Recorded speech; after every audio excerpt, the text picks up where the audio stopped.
কাদা রাস্তায় ধানের চারা পুঁতে অভিনব প্রতিবাদ হরিহরপাড়া শাহজাদপুরে। মুর্শিদাবাদের হরিহরপাড়া ব্লকের শাহজাদপুর শেখপাড়া দাসপাড়া এলাকার রাস্তার দুরবস্থা নিয়ে ক্ষোভে ফেটে পড়লেন স্থানীয় বাসিন্দারা। শুক্রবার প্রায় 400 মিটার দীর্ঘ কাঁচা রাস্তায় ধানের চারা পুঁতে অভিনব প্রতিবাদে সামিল হলেন প্রায় 200 পরিবারের গ্রামবাসীরা। স্থানীয়দের অভিযোগ, ধান লাগাচ্ছেন কেন?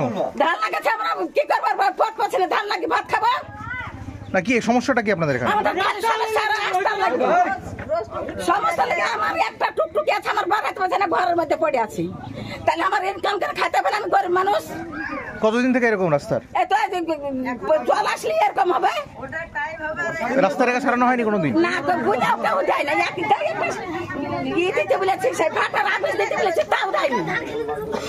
তাও বুঝেছি যে আমাকে একটু আবিষ ফেলে দাও। আপনারা কি চাইছেন? আপনারা কি চাইছেন? রাস্তা চাই, আমরা এখন রাস্তা চাই, না হলে আমাদের কোনো ব্যাপার নাই, আমরা রাস্তাটুকু পালি আমাদের সন্তোষ। আর নাহলে কি করবেন আপনারা? রাস্তা না হলে না পেলে ভোট দিব না, ভোট পাড়াকে পাড়া গোটা বয়কট করবো।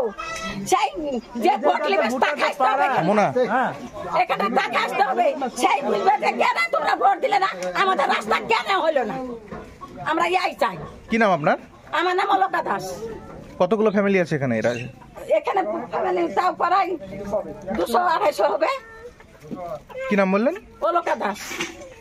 মানে বিশাল সমস্যা, এখানে প্রায় 200-র কাছাকাছি মানে মানুষ বসবাস করে, ভোটারও প্রায় 100-র উপর হবে, রাস্তাটাও প্রায় 400 মিটার হবে। এই রাস্তায় আমরা বারবার মানে এটা জানিয়েছি, কোথায় জানিয়েছি? কর্মী যারা আছেন এখানে, যারা নেতৃত্ব দেন, তাদের কাছে বারবার গেছি, তারা এক টলি ঘাসও ফেলে দেয় না। হ্যাঁ, আমরা বেড়াতে পারি না, এরা সমস্ত মানুষ মানে এত অসুবিধা ভোগ করে, এখানে তা বলার নাই। হ্যাঁ, আমরা আপনারা গিয়ে দেখুন, এখানে নেতা কর্মীদের বাড়ি ওইগুলি সব পাকা ঢালাই হয়েছে, কিন্তু আমাদের এত বড় রাস্তা, এতগুলো মানুষ বসবাস করে এখানে, এতগুলো ভোটার আছে, আমরা বারবার ভোট দিয়ে যাচ্ছি।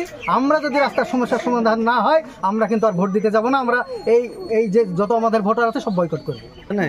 কোন রাস্তা এটা? হ্যাঁ, কোন রাস্তা এটা? কোন রাস্তা এটা? এটা হচ্ছে আমার এটা মানে পঞ্চায়েতের না, কোন রাস্তা, কোন পাড়া এটা? শাহজাদপুর শেখপাড়া ফুটবল খেলা মাঠের মানে দাসপাড়া শেখপাড়া দাসপাড়া একই সঙ্গে বসবাস করে। কতগুলো ফ্যামিলি আছে এখানে? ফ্যামিলি প্রায় 200। এর আগে কি রাস্তা তৈরি হয়েছিল এখানে কোনোদিন? পঞ্চায়েত থেকে হয়নি? না। আপনারা জানিয়েছেন, কোথাও জানিয়েছেন? এখানে বারবার ওরা বলে যে আমরা দিয়েছি, স্কিম দেওয়া আছে, কিন্তু কিছুই দেওয়া নাই, আমাদেরকে ভুগাইতে থাকে। আর বারবার মানে দিয়েছি বলে কিন্তু দেয়। আপনারা কি চাইছেন? আমরা চাইছি রাস্তার সমস্যার সমাধান না হলে আমরা মানে ভোট কিছু দেবো না, আমরা এইভাবেই বসে থাকি। এদিন প্রতীকীভাবে কাদা রাস্তায় ধানের চারা রোপণ করে প্রশাসনের প্রতি বার্তা দিতে চান গ্রামবাসীরা যে এই রাস্তা যেন ধান চাষের জমিতে রূপান্তরিত হচ্ছে। ব্যুরো রিপোর্ট, নিউজ দিগন্ত বার্তা।